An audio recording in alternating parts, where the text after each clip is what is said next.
a lot of people are talking about the dress that Alexandria Ocasio-Cortez, AOC, wore to the Met Gala in New York. The dress was a kind of spotless white dress, but on it was written in bright red, "Tax the Rich." You can kind of take a look at a JPEG of this dress, but it's a kind of a brazen political statement at a gala. Now, a lot of people have sort of pointed out the massive kind of hypocrisy of this. Here's Ted Cruz. He points out that that it costs $30,000 to buy a ticket to go to this Met Gala, over $200,000, by the way, to get a table. Donald Trump Jr. says basically AOC is a complete hypocrite here.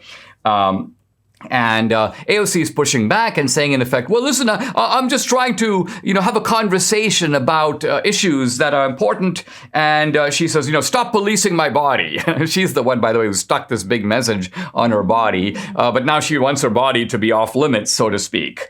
Now, it's one thing to say that this is the kind of hypocrisy that would make the Pharisees blush.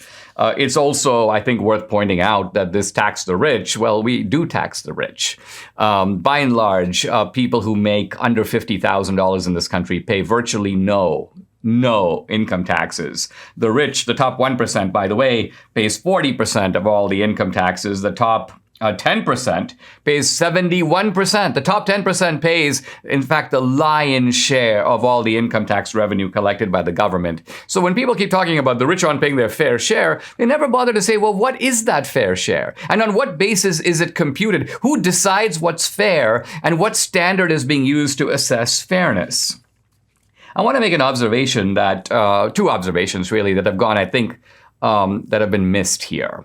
It's one thing to say that AOC herself is rich, and that there's something ironic, perhaps hypocritical in her behavior. But I think you can see what she's doing here as a career move. And what I mean by that is that she realizes that the way for her to get massive wealth is for her to become a cult figure, kind of like Obama. I remember how Obama got that $50 million Netflix deal after the presidency. Why? Because he was cool. They want to give money to Obama. AOC wants a Netflix deal, $30, $40, $50 million.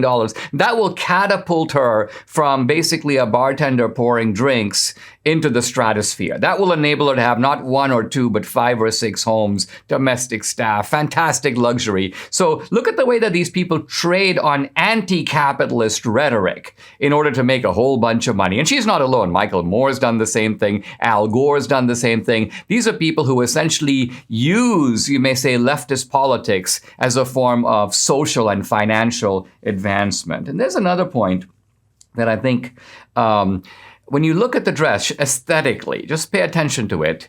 It strikes me as interesting that it's basically blood on white. And by that, I mean, you've got this white dress and then written in stark red, almost like someone took a kind of sharpened knife and carved it onto the dress, "Tax the Rich." And I don't think I'm being too subliminal in spotting kind of a veiled racial threat here. It's sort of to the effect that, listen, we're coming after you, white America. You're the ones we're really after. It isn't just the rich. We're basically after the white people of America. We're going to carve this message, like it or not, on your body. And this is, I think, the subliminal message, the artistic message that is being delivered in AOC's infamous dress.